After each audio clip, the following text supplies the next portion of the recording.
கன்னிராசி அன்பர்களே, கடந்த சில ஆண்டுகளாக ஓரளவு கொஞ்சம் நல்லது தான் சார் நடக்குது. சென்ற காலத்தில ஒரு குறிப்பிட்ட ஒரு மாதத்துக்கு முன்னாடி வந்து நிறைய மருத்துவ ரீதியான சில விஷயங்கள் நடந்தது. உடல் ரீதியான சில கசப்புகள் நடந்தது. போன வருடங்கள் மன ரீதியான நிறைய வலிகள் வந்து நடந்தது. நிறைய இழப்புகள சந்திச்சு, நிறைய கஷ்டங்கள சந்திச்சு, என்ன பண்ணுறதுன்னே தெரியாம பல இன்னல்கள சந்திச்சு வாழ்ந்த ஒரு முக்கியமான காலகட்டம் வந்து கொஞ்சம் ஓரளவுக்கு கொஞ்சம் தளர்ந்த மாரி இருக்கு. பல கஷ்டங்கள தாண்டிட்டீங்க அப்படின்னு சொல்லலாம். இன்னொன்னு பல நல்ல விஷயங்கள் உங்களுக்கு இப்போ படிப்படியா அமைஞ்சிட்டு அப்படின்னு சொல்லலாம். இது வந்து ஒரு தரப்பினர். இன்னொரு தரப்பினர், சார் நீங்கள் சொல்கிறது அத்தனையும் தப்பு, அப்படியே ஆப்போசிட்டாக தான் நிறைய விஷயங்கள் நடந்துச்சு, நிறைய கஷ்டங்கள் தான் இப்போ நாங்கள் பார்த்தோம் அப்படின்லாம் சொல்லுவீங்க. சார் இப்போ இந்த மாதிரி இருக்கிறவங்களுக்கு இனி வரக்கூடிய காலங்கள் எப்படி இருக்க போகுது அப்படிங்கிறது இந்த வீடியோ. ஸோ நிறைய விஷயங்கள் நன்மையாகவே தான் நடக்க போகுது. ஸோ அதை மனம் தளராமல் இந்த வீடியோ ஃபுல்லாக பாருங்கள். இது ஒன்றும் பெரிய விஷயம்லாம் இல்லைங்க. உங்கள் லைஃப்பில் ஒரு 10 நிமிஷத்துக்காக நீங்கள் ஸ்பெண்ட் பண்ண தான் நினச்சிக்கோங்க. ஒன்றும் தப்பாலாம் நான் ஒன்றும் சொல்ல போகிறது கிடையாது. ஸோ அதேமாதிரி நிறைய பேர் தனிப்பட்ட ஜாதகம் பார்க்கணுன்னு ஆசைப்பட்டீங்க. அவங்களுக்கு கான்டாக்ட் நம்பர் டீட்டெயில்ஸ்க்கு வந்து கீழே கொடுத்துருக்கோம். ஸோ ஒரு பிரபல ஜோதிடருடைய நம்பர் தான், ஒரு விஐபி ஜோதிடர், நிறைய அரசியல் பிரமுகர்களுக்கும் நிறைய ஆக்டர்ஸ்க்குமே அவர் தான் வந்து ஜோதிடம் பார்க்குறாரு. ஸோ அவரோட கான்டாக்ட் நம்பர் டீட்டெயில்ஸ் கீழே கொடுத்துரும். ஜஸ்ட் கால் பண்ணி கேட்டு தெரிஞ்சுக்கோங்க. சரி சார், இப்போ இந்த கன்னி ராசி வந்துடலாம். கன்னி ராசி ஒரு முக்கியமான ஒரு ராசி அப்படின்னே சொல்லலாம். அதாவது பாலினத்தின் ஈர்ப்பு. சரி, என்ன சார் பாலினத்தின் ஈர்ப்பு அப்படின்னா என்ன அப்படின்னு கேட்டிங்கன்னா, ஆணாக இருந்தீங்கன்னா பெண்பால், பெண்ணாக இருந்தீங்கன்னா ஆண்பால், அந்த மாதிரி ஒரு ஈர்ப்பு வந்து இருக்கும் அவங்களுக்கு நல்லது செய்கிறதுலையும். அது நான் தப்பான மீனிங்கில் சொல்கிறது கிடையாது சார். நீங்கள் இப்போ யாராவது ஒருத்தர் கஷ்டப்படுறாங்க அப்படின்னா, ஆணாக இருந்தீங்கன்னா ஒரு பொண்ணு அந்த பிள்ளை கஷ்டப்படுது, அதுக்காக ஒரு உதவி பண்ணும். அது அக்கா தங்கச்சியாக இருந்தாலும் சரி, அம்மா அப்பாவாக இருந்தாலும் சரி, மனைவியாக இருந்தாலும் சரி, நண்பர் தோழியாக இருந்தாலும் சரி. அதே ஒரு பெண்ணாக இருந்தீங்க அப்படின்னா ஆணுக்கு, சரி அந்த பையன் இவ்வளோ பெரிய பையனை வந்துட்டு அவன் கஷ்டப்படுறான், அவனுக்கு ஏதோ ஒன்று செய்யணும் அப்படிங்கிற மாதிரி நிறையா நல்லது செய்வீங்க. இது வந்து அந்த ராசியினுடைய ஒரு முக்கியமான சாராம்சம் அப்படின்னு சொல்லலாம். கன்னி ராசி அப்படின்னா ப்ளே பாய் அப்படிங்கிற ஒரு மாதிரி இருப்பாங்க. கன்னி ராசியில் பொண்ணு இருந்துச்சுன்னா ஆனால் நிறையா பேர் பேசிட்டு இருப்பாங்க. இதெல்லாம் ஒன்றுமே கிடையாது, அப்போலாம் ஒன்று கிடையவே கிடையாது. பாலின ஈர்ப்பு வந்து அதிகமாக இருக்கக்கூடியது இந்த கன்னிராசிக்கு. அது அன்பாலையும் சரி, அரவணைப்புனாலையும் சரி, தப்பாக எல்லாம் ஒரு சின்ன ஒரு விஷயம் ஆனால் தான் பெண் மேலே ஈர்ப்பு இருப்பாங்க, ப்ளே பாயாக இருப்பாங்க அப்படிலாம் தப்பான ஒரு கணிப்பு கொண்டு வந்துடுறாங்க. அப்படி கிடையவே கிடையாது. இருக்கிறதுலையே அதிக உதவும் குணம் கொண்டவர்கள் இந்த கன்னிராசிக்காரர்கள். ஜாலியாக இருப்பாங்க, மனம் விட்டு பேசுவாங்க. ஆனால் எங்களோட லைஃபோட ஹிஸ்ட்ரி எடுத்து பார்த்தீங்கன்னா, அவன் பட்ட கஷ்டம் மாதிரி, அவன் பட்ட வாழ்க்கையில் அவன் பட்ட வலிகள் மாதிரி யார்கிட்டையுமே இருக்காது. அந்தளவுக்கு ஒரு வலியை தாங்கக்கூடிய ஒரு கன்னிராசி. அதாவது முதுகில் ஆணியில் குத்தினா கூட திரும்பி சிரிச்சிட்டு முன்னாடி கிரௌண்டை பேசக்கூடிய ஒரு முக்கியமான ராசியில் இந்த கன்னிராசி அப்படின்னு சொல்லலாம். இதுக்கு காரணம் என்ன அப்படின்னு பார்த்தீங்கன்னா, இந்த கன்னிராசியில் இருக்கிறவங்க எவ்வளோ பெரிய கஷ்டங்களில் இருந்தாலும் மற்றவங்களுக்கு அது கஷ்டம்னே தெரியாது. அவனுக்கு என்னப்பா ஜாலியாக இருக்கான், அவனுக்கு என்னப்பா அவன் நல்லா வருமானத்தோட இருக்கான் அப்படிம்பாங்க. அதெல்லாம் ஒன்றும் ஒரு பெரிய ஒரு விஷயமாகவே அதை எடுத்துக்கவே மாட்டாங்க. ஆனால் இவங்களோட லைஃப்பில் பல கஷ்டங்கள், பல பணப்பிரச்சனைகள், பல குடும்ப பிரச்சனைகள் பின்னாடி இருக்குங்கிறது போய் பார்த்தா, இவ்வளோ வழி தாங்கிட்டாடா நீ இருந்த, இத்தனை வழியோட நீ தாங்கின அப்படிங்கிற மாதிரி இருக்கும். சில நேரத்தில் இந்த கன்னிராசிக்காரர்களை பார்க்குறவங்களுக்கு வியப்பாக இருக்கும். ஏன்னா பார்க்குறதுக்கு இப்படி இருக்கிறான், இவன் இவ்வளோ பெரிய வேலையை பார்த்துருக்கான், ஏன்னா பார்க்குறதுக்கு இப்படி இருக்கான், இவன் இவ்வளோ கஷ்டங்களை தாண்டி இருக்கான், எப்பறம் இந்த வழியெல்லாம் நீ தாங்கின அப்படிங்கிற மாதிரி இருந்திருக்கும். கடந்த ஒரு 2 மாதங்கள் 1 மாதங்களாக உங்களுக்கு சின்ன மருத்துவ சில விஷயங்கள் வந்து நடந்திருக்கும். அதாவது ஒரு ரத்த சம்மந்தப்பட்ட ஏதோ ஒரு விஷயங்கள் ஏதாவது நடந்திருக்கும். உங்களுக்கு சர்ஜரியோ இல்லை சின்னதாக ஏதோ ஒரு இதோ அந்த மாதிரி சில விஷயங்கள் நடந்திருக்கும். அது 2 மாதங்கிறது கரெக்டாக ஒரு குறிப்பிட்ட லக்கினக்காரர்களுக்கும் தசாபுத்திக்காரர்களுக்கும் 1 வருட காலம் அப்படின்னு வைக்கலாம், இல்லை 2 வருட காலம் அப்படின்னு வைக்கலாம். ஏன் அப்படின்னா கிரக மாற்றத்தின்படி ஒவ்வொருத்தருக்கும் ஒவ்வொரு மாதிரி தான் அமையும். சார் அப்படின்னா நல்லது நடந்தாலும் அப்படியே தான் நல்லது நடக்கணும். எனக்கு தெரிஞ்ச கன்னிராசிக்கு பயங்கரமாக நல்லது நடக்கும், ஆனால் இந்த நல்லதுன்னு நடக்கலையே சார். ஒரு எக்ஸாம்பிளுக்கு சொல்கிறேன். தமிழ்நாட்டில் மழை பெய்யும் அப்படின்னா எல்லாத்துக்கும் மழை பெய்யும் கிடையாது, குறிப்பிட்ட மழை பெய்யும். இது எல்லா வீடியோவில் நான் சொல்கிற ஒரு விஷயம் தான். குறிப்பிட்ட ஏரியாவுக்கு மழை பெய்யும். அதே மாதிரி தான் கன்னிராசிக்கு நல்லது நடக்கும் அப்படின்னா எல்லாருக்குமே நல்லது நடக்கும் அப்படிங்கிறது ஓகே தான். கன்னிராசியில் நல்லது நடக்கும் தான்.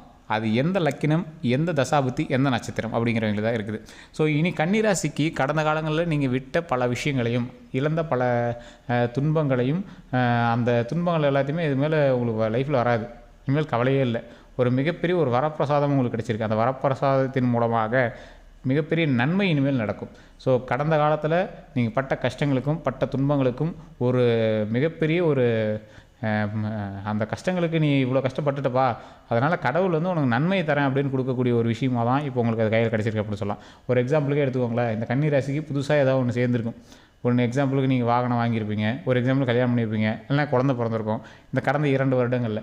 அப்படி இல்லாதவங்களுக்கு இனிமேல் அமையறதுக்கான வாய்ப்புகள் வந்துட்டுருக்கு அப்படின்னு தான் சொல்கிறோம். இதன் மூலமாக நீங்கள் பட்ட கஷ்டத்துக்கான தீர்வுகள் வரப்போகுது.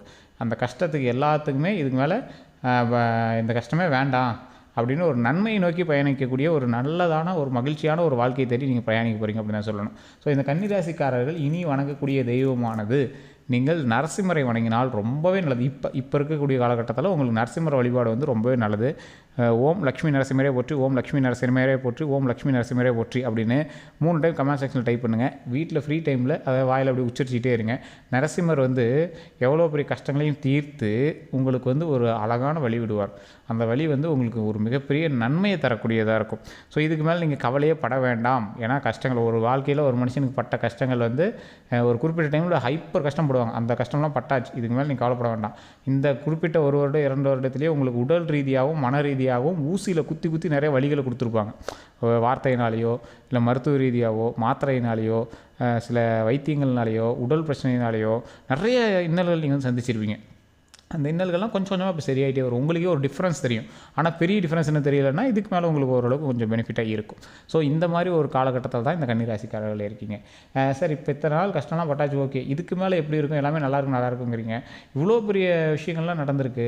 நிறைய பேர்கிட்ட பணம் இழந்திருக்கும். அந்த பணம்லாம் எப்படி நாங்கள் ரிட்டர்ன் பண்ணுறது, நிறையா விஷயங்கள் வந்து லாக்லேயே தான் இருக்குது. அது என்னன்னே தெரில, விடை தெரியாத சில விஷயங்களாக இருக்குது சார். ஏன்னா ஒவ்வொரு லைஃப்பில் ஒவ்வொரு மாதிரி இருக்கும். ஸோ அவங்களுக்கு வந்து விடை தெரியாத சில விஷயமா இருக்குது. அப்படிங்கிறவங்கலாம் 6 மாத காலத்தில் உங்களுக்கு வந்து ஒரு ஓப்பன் ஸ்பேஸ் வந்து கிடைக்கும். அப்பாடா இந்த பிரச்சனைலாம் கம்ப்ளீட்டாக சரியாயிடுச்சுப்பா அப்படிங்கிற மாதிரி உங்களுக்கு ஒரு வழி வந்து நல்லா தெளிவாக கிடைக்கும். இனிமேல் வந்து அந்த வழி தெரியறதுக்கு உங்களுக்கே ஒரு டோர் ஓப்பன் பண்ண உங்களுக்கு ஃபீல் உங்களுக்கு இப்போயே கொஞ்சம் வரும். அப்பாடா அப்படிங்கிற மாதிரி கொஞ்சம் ரிலாக்ஸேஷன் வரும். இதோட விளைவுகள் இனிமேல் சந்தோஷத்தை மட்டுமே தரும்.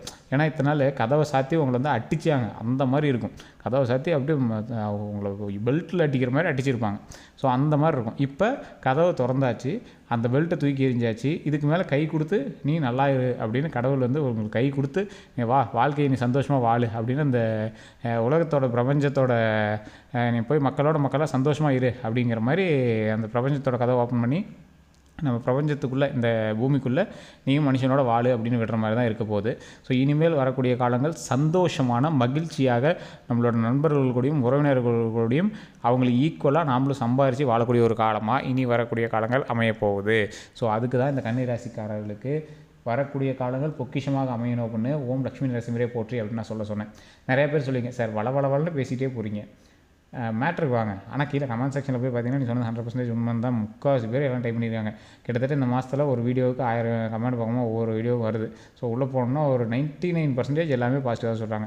ஒரு சிலர் நெகட்டிவாக சொல்கிறாங்க. அந்த நெகட்டிவாகிறத நான் தெளிவாக சொல்லிடுறேன். இப்போவும் சொல்கிறேன், ஒரு ராசிக்கு சொல்கிறோம் அப்படின்னா 100% பேருக்கு அது அப்படியே நடக்காது. காரணம் என்ன அப்படின்னா அதில் சில தசாபுத்திகள் இருக்குது, சில நட்சத்திரங்கள் இருக்குது, சில லக்கினங்கள் இருக்குது, உங்களுடைய லொக்கேஷன் இருக்குது. அது தகுந்தாற் போல் சில வேரியேஷன்ஸ் இருக்கும். ஆனால் டோட்டலாக வேரியேஷன் இருக்கவே இருக்காது. 100% உங்களுக்கு ஒரு பாயிண்ட் கூட உங்களுக்கு மேட்சே ஆகணும் இருக்கவே இருக்காது.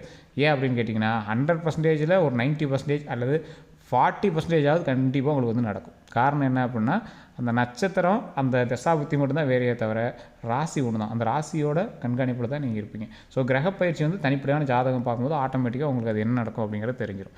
அதே மாதிரி உங்கள் கூட இருக்கக்கூடிய சில ராசிகள், உங்கள் கூட யார் இருப்பாங்க, உங்களோட மனைவி, உங்களோட நண்பர்கள், அவங்களோட ராசிகள் வலுவாக இருக்கும்போது, அவங்களோட ஜாதகம் வலுவாக இருக்கும்போது, பாசிட்டிவாகவோ நெகட்டிவாகவோ ரெண்டில் ஏதோ ஒரு வலுவாக இருக்கும்போது உங்களை வந்து கொஞ்சம் ஆட்டி வைக்கிறதுக்கான வாய்ப்புகள் இருக்கும். ஸோ இப்போ உங்களுக்கே டல்லாக இருக்கும்போது உங்கள் பக்கத்தில் ராசி நல்லா டாப்பாக இருந்துச்சு அப்படின்னா உங்களை பக்காவாக தூக்கிட்டு வந்துடும். ஸோ அந்த மாதிரி தான் வந்து ஜாதகத்தினோட அமைப்பு இருக்கும்.